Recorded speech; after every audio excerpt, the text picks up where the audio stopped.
How to use the dateDiff function in formula attributes in Attio. Let's say you want to track sales cycle in days for your Attio deals pipeline. How can you do it? So you can put it in the report, track the created date and closed date, and calculate the difference between these two dates. We have workflow automation. For example, you need a third attribute of type number, and via a formula, you can minus closed date from the created date, and you get the number of days between these two dates. Now you can simplify it. You can just track your sales cycle in days via a formula attribute. Let me show you.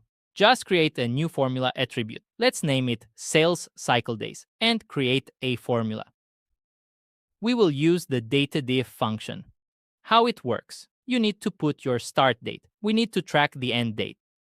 So in our case, it's closed on date, and you need type in minutes or seconds, days, weeks, months, or years to calculate the difference between these two dates.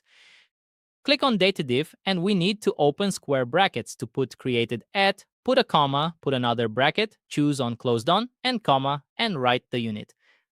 Click on save. Save, create attribute, and it's calculating right now. So you will be able to see the difference between, for example, Look Textiles created at August 11th, closed on December 31st, and you get 1 for sales cycle in days. We're Craftt. We help teams turn Attio into something they actually use. Want hands-on help? Book a free Attio audit, link below.